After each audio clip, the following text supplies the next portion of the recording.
Hola amigos y amigas, I am Leila, also known as Miss Bohemia. You know what? I have something on my mind, and the subject matter at hand is, do you have a hard time finding a curly hairstylist? Because I'm having a hell of a fucking hard time. I live in San Francisco. It's an international city. You would think that finding a curly hairstylist would be easy, but it is hard. I've never really had anyone that I love who knows how to cut my hair. I'd go through moments where I thought I did. Oh my God, they're amazing. There would always be something lacking. The cut would never be 100%, but how would I have known that if I had never really had a cut that was 100%? So maybe it was good enough for what I had ever received in my life.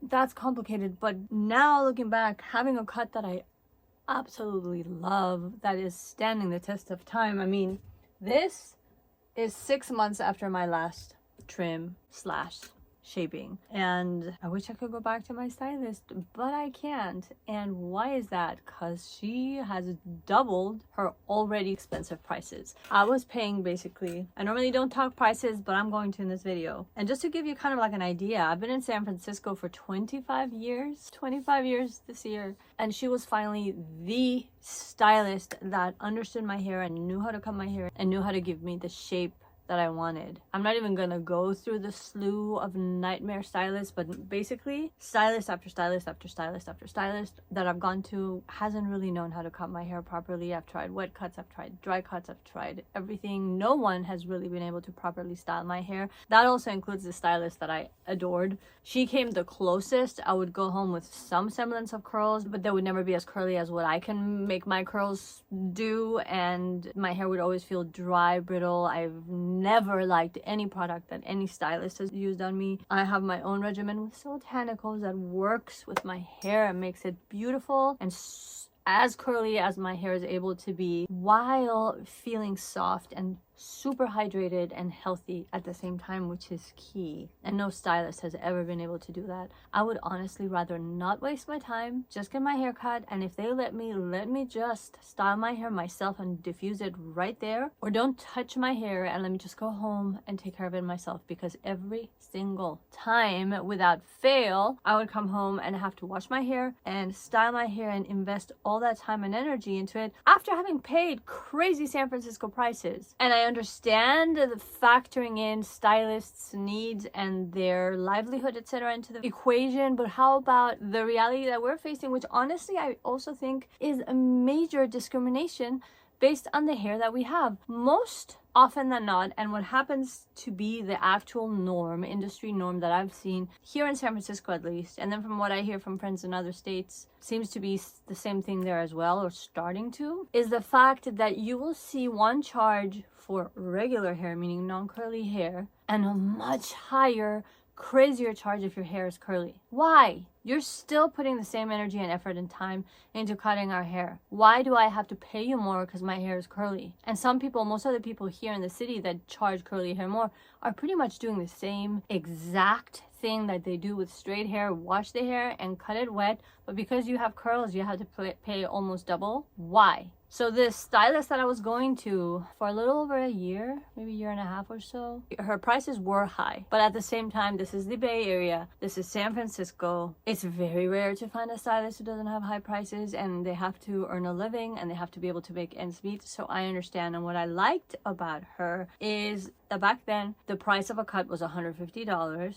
but the $150 applied to everybody and all types of hair, which made sense to me. And because I really don't cut my hair more than twice a year, I mean, in the past I've had to do it more often because of all the bleach damage and big chops and all this mess that I was stuck in for about 2 years. Now that I'm out of that, I'm back to a more normal situation, and so more than twice a year I really don't cut my hair. So I figured $150 plus tip twice a year is not too bad. I can wing that. Plus I'm not bleaching my hair anymore, so I don't have to deal with that extra cost. So I can treat myself to a proper, amazing haircut twice a year. The price for San Francisco and the fact that she charges everyone the same was fair to me. And I mean, the shaping is incredible. Honestly, out of every stylist I have ever been to in my entire life, this woman, as far if we put price aside, I highly recommend her. I will forever sing her praises. She was born with an incredible talent. She is so deserving of all praise, and I absolutely love her as a person. But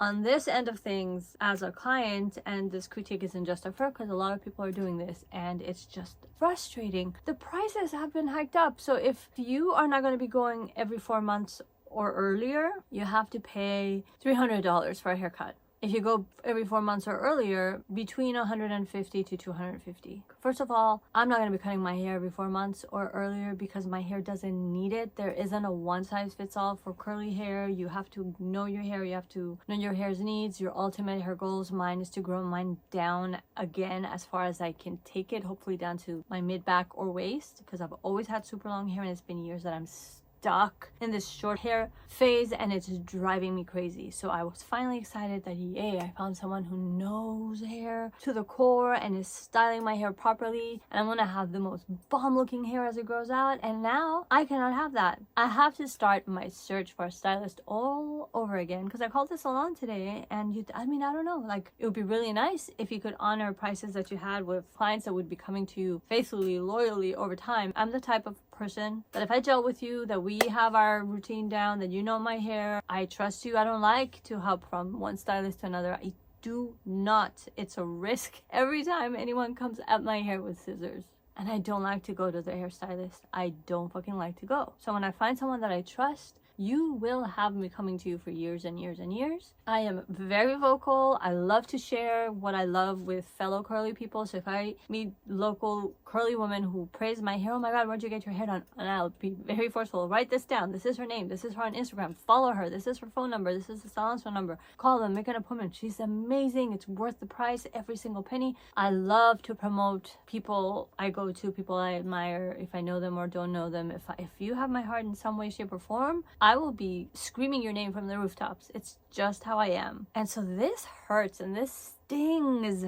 $300, twice what I was paying. It was already crazy enough for me to have to pay $150 for a haircut. The cut was bomb, but honestly, most of my time at that appointment, the only time that really mattered was maybe 20-30 minutes of cutting my hair, if that, because the rest of the time of styling my hair is a waste when I have to come home and redo it all over again to begin with. And that's hands down across the board with most stylists. I mean, I would still pay the $150 cut my hair. Just let me start doing my own styling so I don't have to waste my time. I was actually thinking, oh, I'm gonna have an appointment. Do I have the nerve to take my products in and ask if I can just do it myself real quick? And now here I am back to the drawing board after thinking I found a stylist that I could keep going to. And I probably have to look outside of San Francisco because I will be very brutally honest. I'm gonna go to a woman of color. I'm a woman of color, preferably someone who has curly hair, to cut my hair. And San Francisco is so goddamn gentrified, you barely find women of color here. I know that across the Bay Bridge in Oakland and in the East Bay, there are more people of color and more of those services. So I'm gonna be looking to that.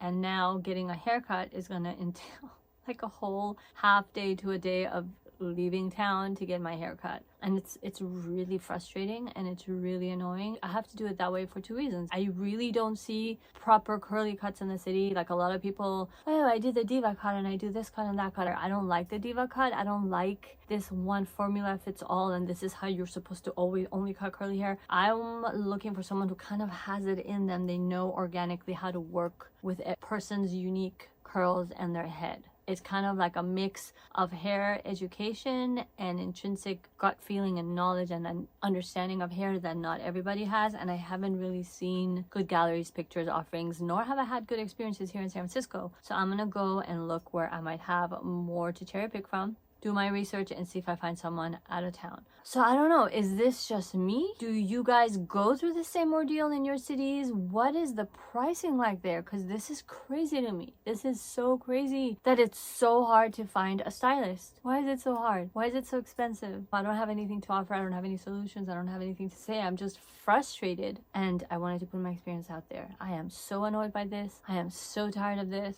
And I'm honestly worried because my hair was growing in well and I'm so happy. I had a previous video that already went up where I'm like giving you an update on my hair and how I'm so excited about how it's growing in. I don't think I mentioned my stylist, but part of that excitement was like feeling back then secure in the knowledge that at least I had my hair taken care of. I was in good hands as far as my cuts went, and my hair was gonna grow out looking bomb because the cuts were gonna be amazing. She never overcut. My hair was cut just enough to keep it healthy, give it a proper shaping, and have the length retention show as it grew. Because a lot of people cut too much and then it just feels like your hair is just stuck in that one length. And I wasn't experiencing that with her. I mean, she really knows her stuff. She's amazing. I mean, I hope you're not going through the same thing, but I'm really curious. Are you? Have you? Will you? That's it. I'm frustrated. By the time this goes up, because my videos are filmed way in advance, I don't know, maybe things will have changed. If anything's changed, I'll hop back on and include an update in this video. But if you don't see anything following me as I am now, and if I say goodbye and that's it, and the video goes to black, the situation stands, and I have had to look for someone else, which I will update you on in a vlog, haircut vlog, like I tend to do when and if the time comes and I find someone. That's that. Kind of like a rant question. This is where I am right now. Let me know. Thank you for tuning in and for bearing with me. And if you like this video, please like, comment, subscribe, and hit the notification bell to stay tuned for more. And I will see you in my next one. Ciao for now.